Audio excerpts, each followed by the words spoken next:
पवार मोदीजींच्या आणि पवार साहेबांची जी बैठक झाली होती त्यामध्ये त्या ठिकाणी चर्चा रंगली. आता पवार साहेबांच्या आणि मोदीजींच्या सगळ्यात भेट झाली, त्याच्या काय चर्चा झाली त्याच्यामध्ये हे आपल्या कुणालाही माहित नाही.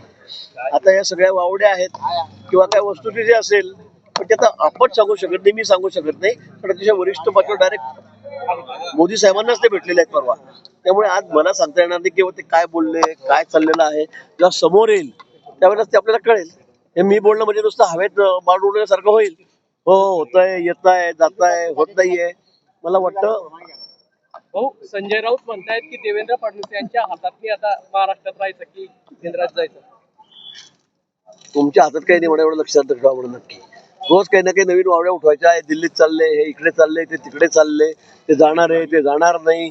ते यांना कोणी अधिकार दिलेला आहे?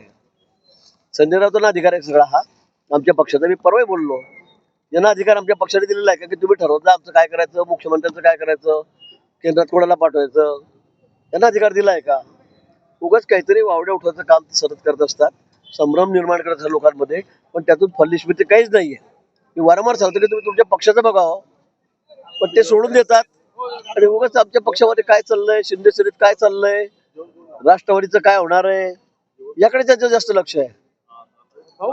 शेतकरी यांनी पण अमित शहाची भेट घेतलेली असेल असेल.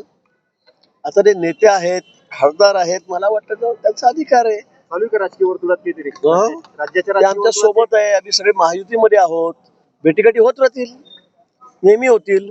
त्याच्यामध्ये वेगळं काय, ते महत्वाचे विषय असतील. आता शेवटी राज्याचा गाडा आम्हाला तिघांना चालवायचा आहे, त्यामुळे त्यांची चर्चा झाली असेल, कोण नाही म्हणतंय. अप्पर जिल्हाधिकारी कार्यालय पाहिलं तर मंगेश दादा राजकीय वारसदार आहेत का आपले? नाही, राजकीय वारसदार नाही, पण आज ज्या पद्धतीने मंगेश दादा काम करत आहेत, ज्या पद्धतीने आपणही बघितलं असेल त्यांच्या कामाची पद्धत, त्यामुळे चाळीसगाव तालुक्याला एक चांगला योग्य प्रतिनिधी या ठिकाणी मिळाला. भाजपला पुढच्या भविष्यातला एक चांगला चेहरा मिळाला, चांगलं एक राजकीय नेताच मी म्हणेल तो या ठिकाणी मिळाला. ही गोष्ट कोणी नाकारू शकत नाही. आमच्याकडे तर सगळे एकाहून एक सगळे तरुण पिढी पुढे येतात. आता तिकडे अमोल जावळे आलेला आहे, इकडे राजू मामा आहेत, इकडे मंगेश दादा आहेत, तरुण आहेत ना सगळे आता. त्यामुळे मला असं वाटतं सगळे आमच्या पक्षाचं पुढचं भविष्यच आहे. गादीगिरी आम्ही चालवत नाही, आपल्याकडे गाडी चालवायचा प्रकार नसतो किंवा घराणेशाही पण आमच्याकडे तर नाहीये. त्यामुळे जो चांगलं काम करेल तो पुढे समोर येईल. पाचोरा आणि चाळीसगावचा एक प्रश्न आहे की ज्यामध्ये अप्पर कार्यालय जे आहे त्याच्यावरून वाद पेटलेला, नेमकं याच्यावर काय सांगा? आता तो प्रश्न मला वाटतं टेक्निकल प्रश्न आहे, तो सुटेल. मुख्यमंत्री महोदय आहेत, उपमुख्यमंत्री महोदय, ते सुद्धा त्याच्यामध्ये निर्णय कदाचित करतील. पण थोडस ताणाताणी चाललेली त्या विषयावर.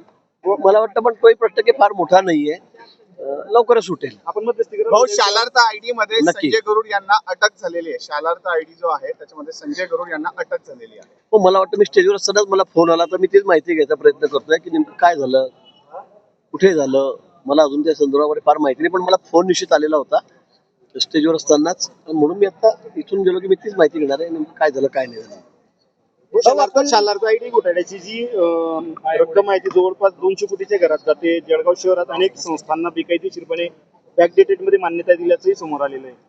ते तर मोठं स्कॅन्डलच आहे, आपल्याला कल्पना आहे. त्याची चौकशी स्पेशल एसआयटी नेमली गेलेली आहे. पुढे भविष्यामध्ये कोण कोण आहे काय काय ते सगळे समोर येतील.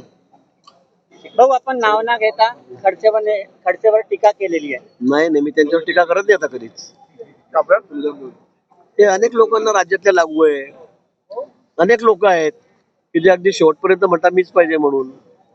अनेक लोक आहेत, त्यांना एकट्यांना माझं बोलण्याला काही हे नाही. त्यांना काय आपण असं म्हटलं की कुठेतरी आपण थांबलं पाहिजे, आपण निवृत्तीचे संकेत देत आहेत का? मी नाही, माझा म्हणण्याचा अर्थ होता किंवा आपण एकदम सरणावर जाईपर्यंत मग मीच मला वाटतं कुठेतरी थांबलं पाहिजे. आणि हे कराय ना, आता 60 टर्म झाल्या, 8 टर्म मध्ये किती वेळा पडेल. आपण पुढच्या पिढीला मला वाटतं संधी दिली पाहिजे.